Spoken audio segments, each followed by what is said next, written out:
Hello there to those who are joining us for our live stream today. We're going to go ahead and get started in just a couple of minutes. If you are already here or you're on one of our channels, let me know if you can hear me.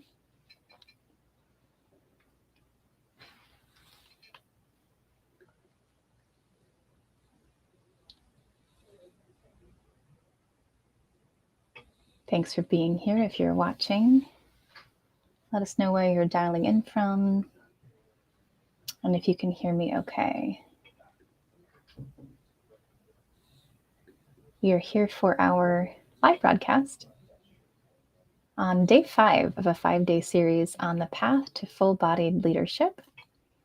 I'll say more about that in just a couple of minutes. If you're here, thanks for being here. Let us know in the chat that you can hear me okay. Looking forward to getting started in just a minute.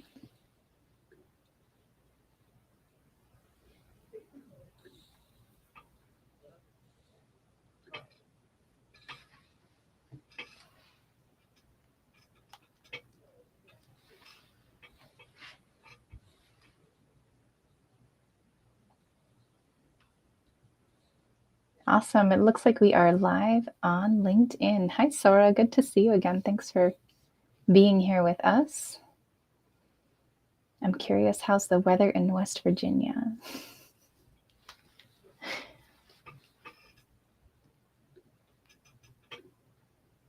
I'm asking because I'm dialing in from where I live in the Santa Cruz Mountains, not in my home. You might notice a different background here. We had snow this morning for the first time in at least 16, if not 40 years. So what a moment in time. I'm in a co-working space. Wanted to be sure I got to you all this morning. Looks like we are live on YouTube. Hey, Bailey, thanks for checking in. If we've got anyone on Facebook or on Instagram, give us a shout to let us know you can hear me.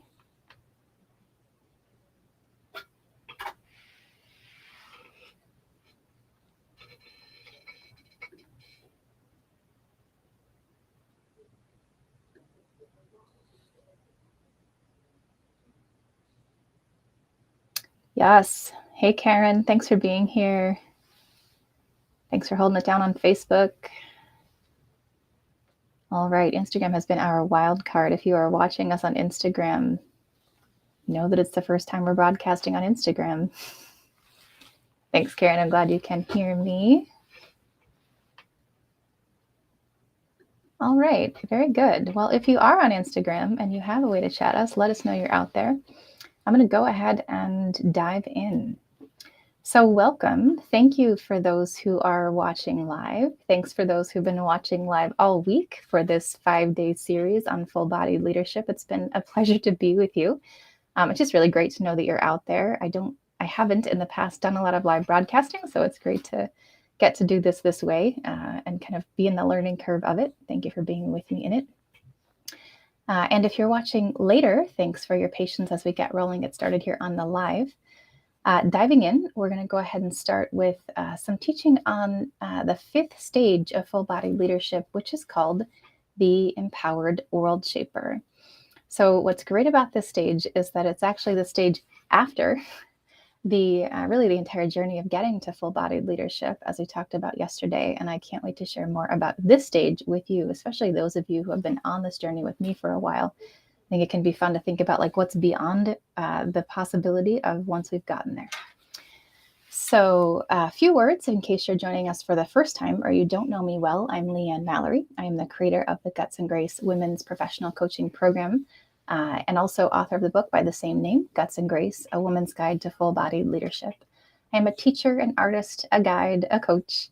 And really, I do this for the spiritual or secretly spiritual professional woman who is committed to making change in her industry, her organization, or her community, and knows she needs to be doing that without burning out. So I help women leaders tap into the wisdom of their bodies and their intuitions to make better choices with how they make choices in the workplace and also in their lives, so that both they and their organizations and also their families can thrive.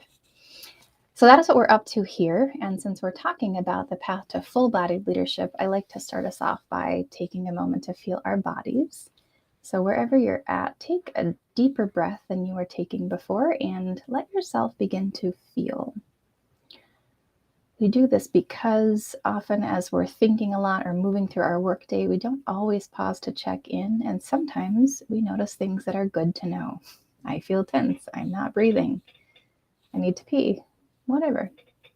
So take a moment and just bring your attention to the sensations in your body. See what there is to feel. And as you breathe, let that be your invitation and your reminder to come present. There are many things we can be doing right now. Thanks for choosing to be here doing this one thing.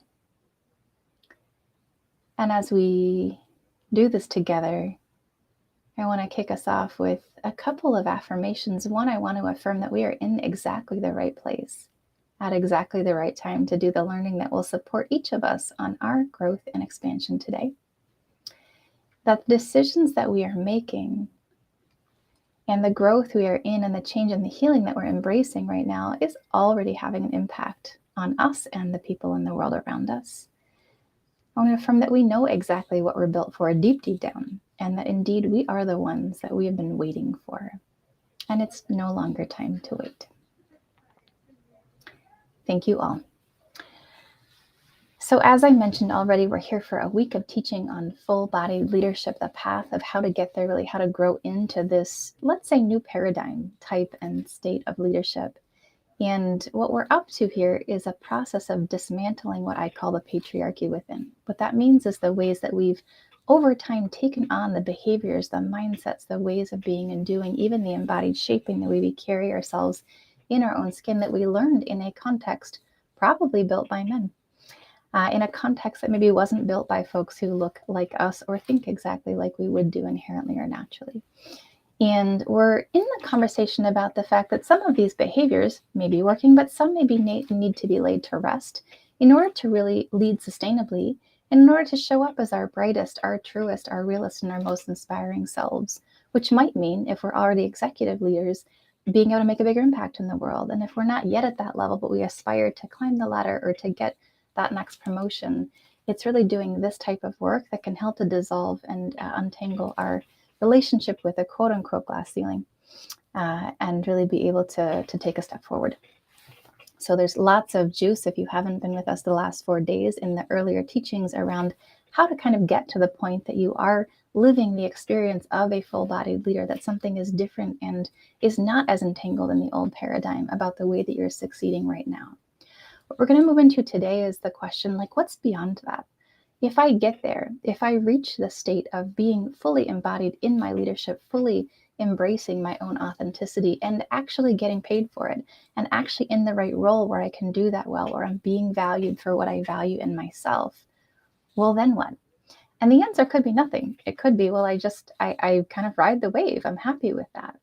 But what I've actually found is that often when a woman reaches this state of her leadership, there starts to be kind of a call from the inside out, or sometimes from the outside in, to go even a step beyond. And that is what stage 5 is all about. So stage 5 is the Empowered WorldShaper. And it's kind of like once you've gotten there, there's something more beyond. It starts to become interesting and even compelling to innovate, to perhaps steward bigger change, to, if I'm leading an organization, kind of ask the question, well, what if my organization wanted to lead in some way in an industry? To challenge perhaps some of the things that I've been shaped by, the policies, the construct, the context, to actually start to ask the question, well, could those things be different? And because I've landed in my own power and I'm wielding it in a really sustainable way, I have both the energy and the leverage to start to ask those kinds of questions. So no longer then am I at the mercy of or being shaped by the world. Really, I'm standing in my own sovereignty. I'm standing in my own alignment.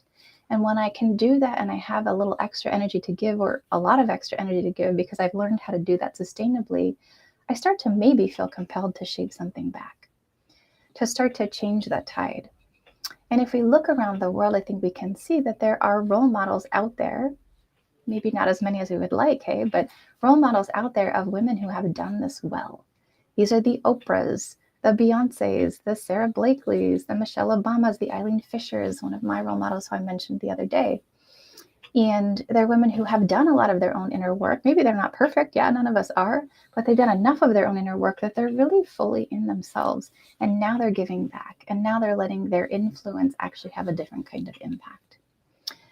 When I was teaching during the pandemic, I would often mention Jacinda Ardern, who I think was a really also beautiful example of someone who had owned her own space and was doing it in such a way that she could make embodied choices and empowered choices for her country that actually impacted the world stage and how we were thinking about what to do during the COVID pandemic. So, for example, yeah. So we have an idea of how these folks feel, what they look like, maybe what they're up to out there. And if you're watching here live, I want to invite you to put a couple of names in the chat. Who are your examples? Who is the empowered world shaper paragon from your perspective? And maybe that's someone famous that we would all know, or maybe it's just someone that you know, or someone that's a friend of yours here on LinkedIn that you really admire. So if you are watching live and or you're watching later, go ahead and put something in the chat like, who would you honor as an empowered world shaper that you admire, maybe a mentor or a role model of yours, someone you've looked up to. And as those come in, I'll reference and honor them with you. It may take a moment here, but let's go ahead and share some names.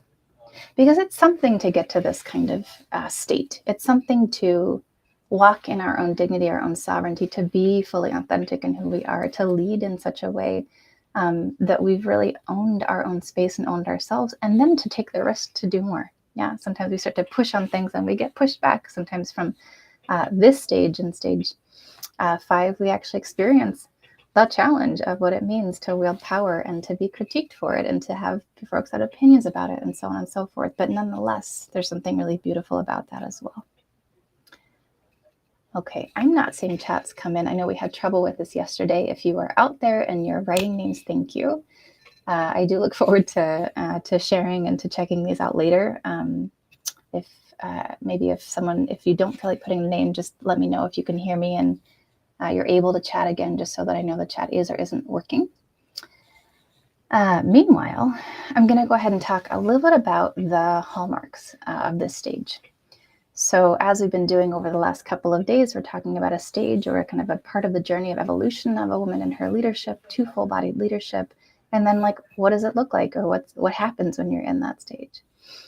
So one of the hallmarks of the empowered world shaper is that you are in a role where you have enough power to truly influence and shape the choices that your organization makes, so that you can actually be in this reflection of this conversation, like, how does my organization want to impact a broader sphere of influence? I spend quite a bit of time these days with organizations and folks who are working inside the B Corp community. Maybe their companies are certified B Corps, or they're actually organized as a benefit corporation, and there's a certain kind of social impact or environmental impact that's baked into part of the mission of these organizations. And when a person gets to the state that they're really in the empowered world shaper phase, they're starting to have these kinds of reflections, like, how does my organization want to change what we've done as an industry up until this point in time? Perhaps there's a way we haven't been fully sustainable in our choices, in our work streams, in the ways that we source our products. And so we can start to have that conversation. So a hallmark is, I have enough power to actually be able to influence my company so that my company can play a different kind of game on the world stage. Another hallmark of this stage is that I, and then therefore my organization, because I'm leading something, is really interested in and starting to create some kind of a paradigm changing impact, again, that is bigger than my organization. So maybe I have a vision, for example, to disrupt an industry, to change a political structure, not from a place of hate or pushback or fight against, but really more that it's coming from a place of, I am standing my ground for what matters, for what I care about, for the world that I'd like to see, for what feels true and honest to me as to how I want to lead, for my values, and that's creating a certain kind of intention or impact for change. Another hallmark of this state is courage. The ability to stand in fear, to hang out in that kind of space and do it anyway. Not the kind of courage like I'm fearless, but the kind of courage like, oh, this may be hard. People may not agree with me. This may be challenging. I might be afraid here, and it matters enough that I'm willing to do it. It matters enough that I'm going to stay in the game. So courage is definitely a hallmark of this stage. And the last one is an understanding that she cannot do it alone. The mission is big enough that it's going to require collaboration. It's going to require being compelling enough to get by, and it's going to require having good reasons. It's going to require being able to galvanize, for example, a team or a collective or a group of individuals to go in a new direction, to try something maybe they haven't tried before. So the humility really that it takes to go, it's not just me anymore. I really can't move things in that way, and seeing kind of the bigger picture of who else is needed to help. So if you're out there watching, some of these hallmarks, right, may be things that you're already developing. So either you do already identify as being someone who is an empowered world shaper, that you are already in stage 5 for yourself, but maybe you're not. But some of these hallmarks or some of these things that I just mentioned, it's like I really already own that, or that's already kind of a part of who I am or what I relate to. So if you do, just ask to share something in the chat, like what do you currently already relate to? Which of these have you already embodied or are already so about you, indicating that you might be on your way or getting closer to being a person who has mastered the stage of empowered world shaping. So if you dare, if you feel brave enough to own that about yourself, go ahead and put something in the chat. Let us know what you see in yourself in these hallmarks here. And while you're doing that, I want to talk about some of the challenges of this stage and also the gateways to really continue to step in fully and embody this stage. So one of the challenges of this stage, and I don't know if this is universally true, I'll say that really when I started to kind of understand this stage better more recently, it's been as I've been working with folks who've done enough of their work, who are really stepping into this stage and are really beginning to world shape. And one of the things that I've seen is that, we've kind of heard the expression new level, new devil, or like I get to another state and then suddenly I have to go back and face things that are like another iteration of the healing, of the growth, of the self-development that I might need to do. And I do tend to see this as somebody steps into the stage of world shaping. Specifically, what that means is that she may go through another mini or another major arc of the entire path as she comes into this stage. I'm suddenly taking on a bigger challenge. I'm suddenly holding an intention to move my organization into a certain kind of innovation or disruption or opportunity that's beyond what we've been able to do before. And some of my old behaviors come back, or some of the pressures that I found myself under, or the things I used to fall into kind of rear their head again, or not, or it's something a little different than what I've worked on before. And I have the ground that I've gained, but I have to do a little bit more soul searching. I have to do a little bit more healing. I have to do a little bit more getting ready before I can fully own this next stage. Because remember, at the stage 4, embodied authenticity, at the stage 4 where we're really full-bodied in our leadership, there's something a little bit comfortable about that, like we've settled in. We are ourselves sovereign, we are ourselves authentic, we are ourselves embodied, but we're not necessarily pushing on things all that much yet. Probably we are in terms of changing the culture in our organizations, but there's something about this next level of engagement that does ask something more of us. And so what can be challenging about this stage is, like, it sounds exciting, it sounds compelling. Who doesn't want to change the world? Some of us don't, but people I hang out with often do want to in some way, right? It's like there's an archetype there perhaps.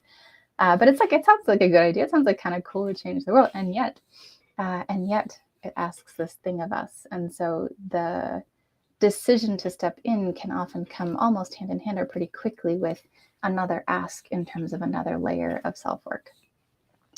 One of the other really interesting challenges about this stage is that it really asks us to learn how to and to be willing to work inside of ambiguity. And specifically to be able to see and believe in and bet on something that doesn't exist yet. And that's kind of stating the obvious, but it's actually a really big ask. Because in some way, everything in us, perhaps, especially if you're someone who wants to succeed, has been built to succeed, has done things to succeed, there's a way that we are, wanting to hang on to that, consciously or unconsciously.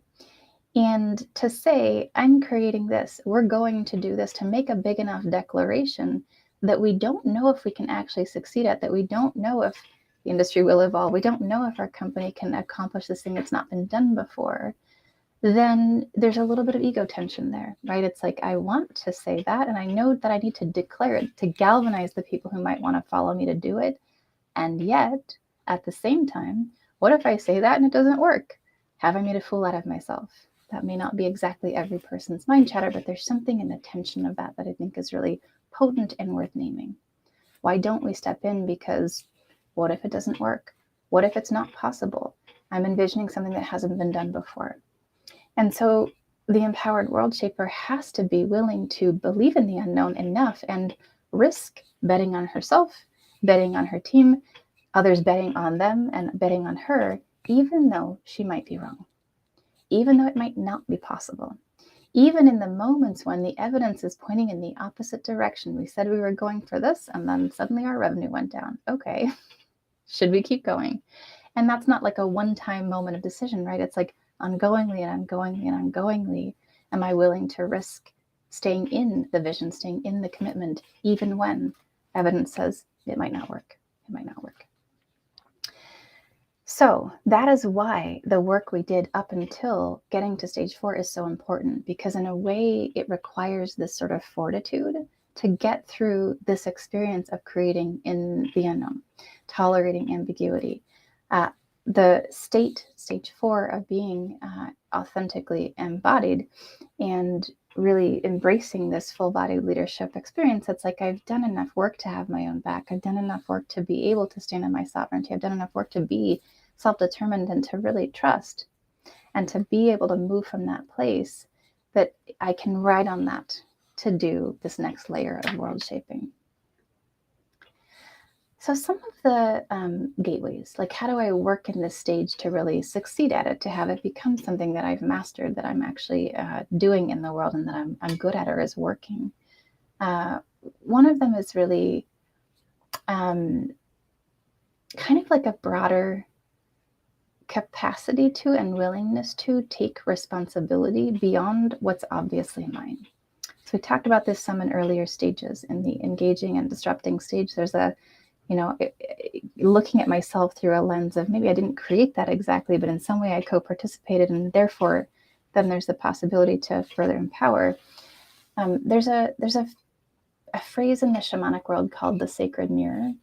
Essentially what it means is that as on the inside, so on the outside, and as we're wielding bigger and bigger power, there's a way to start intending to work with our own transformation as the inside mirror of the outside change we want to see.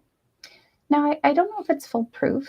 I think I'm still learning about this myself, but there's a lot that we can influence by our decisions, by how we be, by the choices we make, by the mistakes that we make, and the way we're willing to own them. And there's a capacity to use this, the fact that this is so about human beings and our environment and how these things interact, more and more on purpose, so that we're shaping energetically, not just in our actions or in what we're creating, the experience that we'd like to see or the way we'd like something to unfold.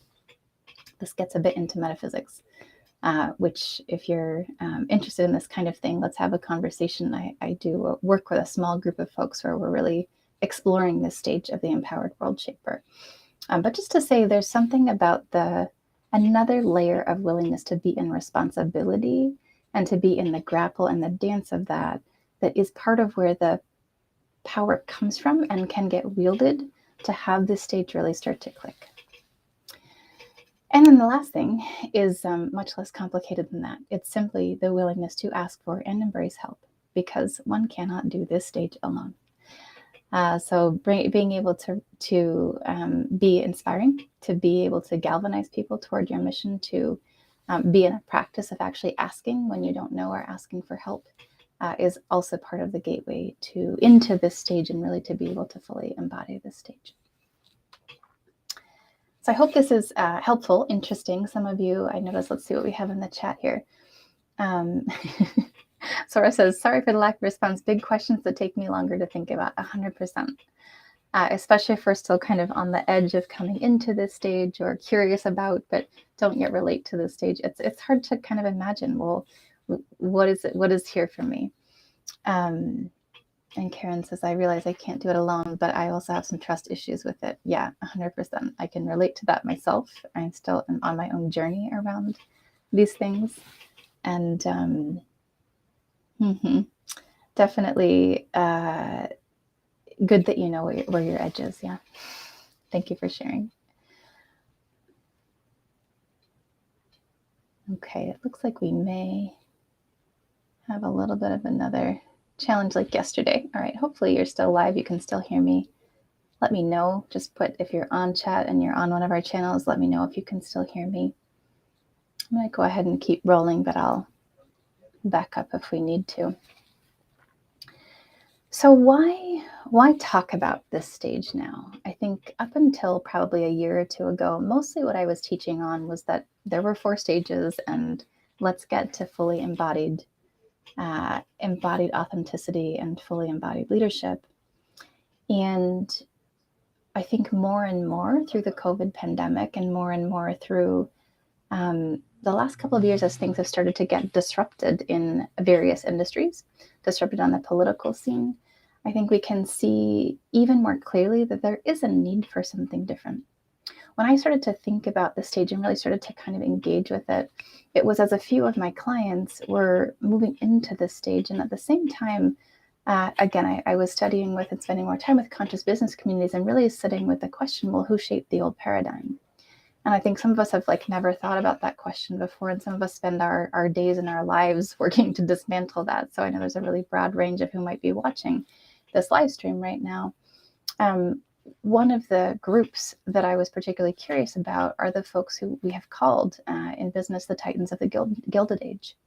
So folks like Andrew Carnegie and John D. Rockefeller and Henry Ford, who not only built massive businesses and amassed a massive wealth and power in the United States, but also who kind of shaped what industry looks like now, that they built factories for the first time and created ways that we do things, that we continue to do things and have built on top of and built on top of.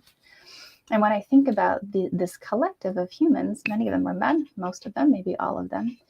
But, it's like they became kind of larger than life. They were building their own organizations, but then they were collaborating, and then this had this much bigger impact. And they were using some of the same kinds of technologies that we have access to today around mindset, around shifting and changing ourselves. But maybe they weren't fully integrated. Maybe they weren't fully embodied. Maybe they were driven by something a little different than what one is driven by when they're doing the deeper inner work. I don't know, right? I didn't know these humans, but I know what got created, and I know the ways that it doesn't serve everyone.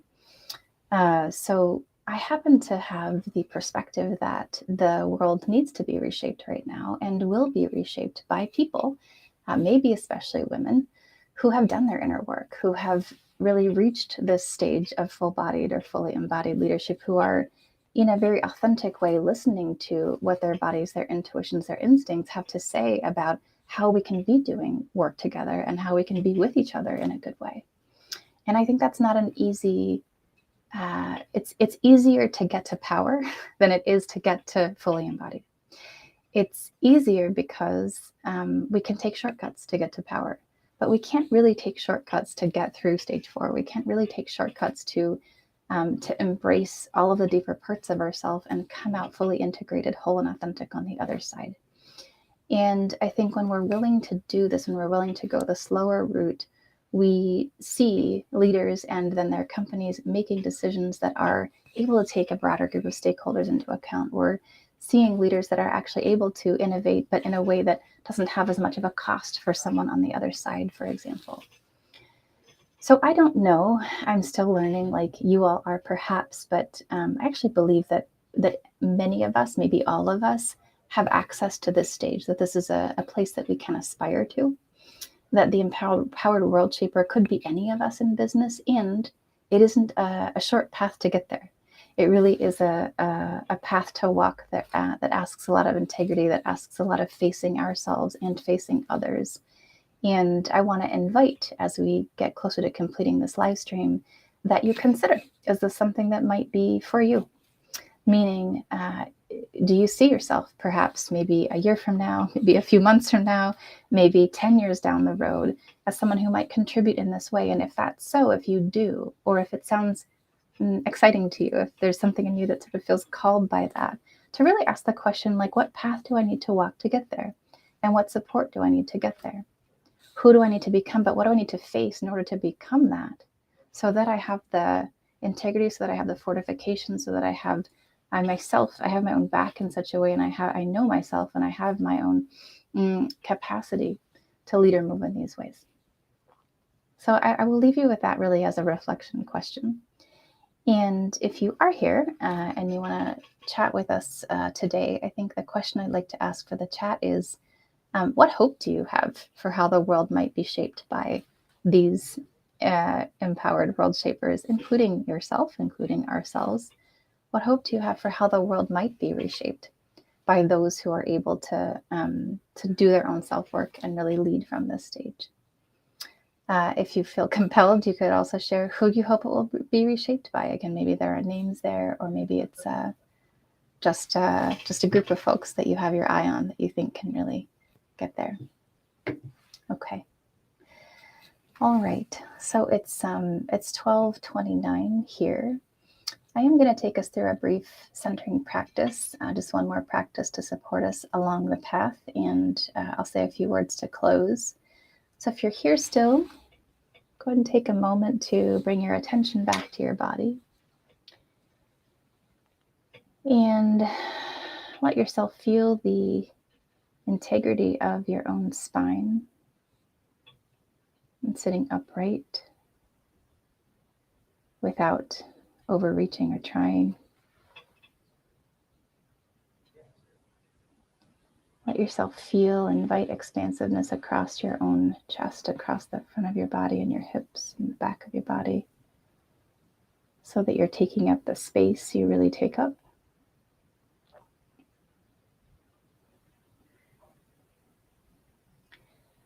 Let yourself feel your own back.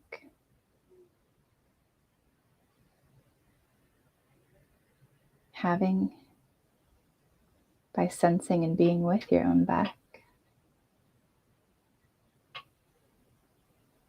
Bring your awareness now to your heart and what you care about. Maybe even what excites you or inspires you.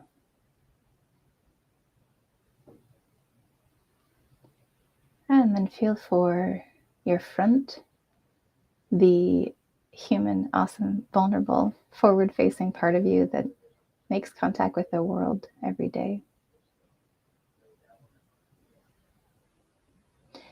And from the front, let your awareness drift out to what's ahead on your path. If you were to step forward or lean in, where can you sense that you're going?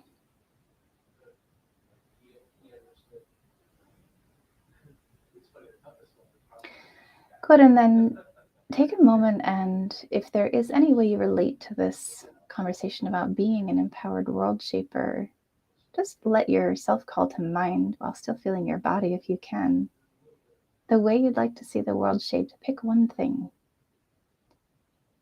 I would help 1 million children get access to education. I would create more sustainable investment products. I would disrupt the privilege to power pipeline in politics. What's your vision for reshaping the world around us? The one that matters to you. The one that you might have or want to have a stake in. And then feel, sense, or imagine your body lining up for that, not as a fight, but as an inspiration. Let your body open, soften, expand, uplift, warm to the possibility that you might be playing or play a role in just exactly that. And let's set an intention that your body is going to come to that in exactly the most whole, authentic, real, vulnerable, compelling way that she might express it. And then as you're doing that, just take note. How do you feel? If you were to describe your presence in this moment as you connect with this, what word would you use to describe it?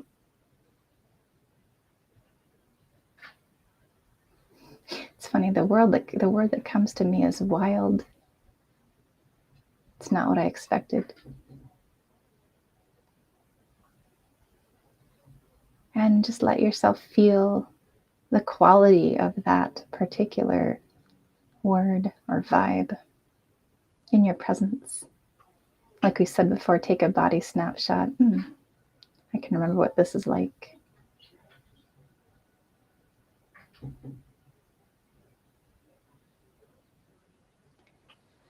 Good, and then take one more deep breath. And if you want to keep some of that, please feel free to keep it, stay with it. If you'd like to bring your awareness back here, you can. So if you'd like to work with this stage and the practices for this stage, what we did was just getting into the state that's really aligned with the bigger impact, the broader impact for a moment or two. You could do that once a day, once a week. If you are interested in journaling, you could ask yourself the question, if you were going to be making an impact beyond your current organization or role, what would it be? Or if you're leading an organization, what's the impact? What's the world-shaping kind of influence that your organization may be built for, may actually be lined up for, designed for, if only we really chose to take that on. Maybe you're already in an organization that's doing that, so you could ask, like, is there more? What's the next level? Or who do we need to be to show up for that? Okay. If there's anything anyone wants to share in terms of realizations or noticings, please feel free to put that in the chat on whatever channel you're on today. And I want to close once again by reminding you that we do have some offerings here at Guts and Grace Leadership that are aligned with the work we've been doing here. We do run a year-long program, which is called Guts and Grace Mastermind and Coaching Program for Women Leaders. I also run a senior leadership program called WorldShapers. But for those who are interested in just diving in quickly and getting some results fast, we do have a 10-week high-impact course called Activate that begins April 5th, and it is focused on accelerating your development toward these last few stages of the path of full-bodied leadership. All of the programs that we run are uniquely designed to promote both career and purpose activation for mid to senior level female leaders who are working inside of corporations, governments, nonprofit organizations, and who are committed to leading change, but know they need to do it without burning out. So if this is you, let's have a chat. We'll make sure in the show notes here there are some links to both the Activate course, which is coming up, and also to a way to book a discovery call. I'm happy to have a conversation with you or hook you up with one of our coaches. And really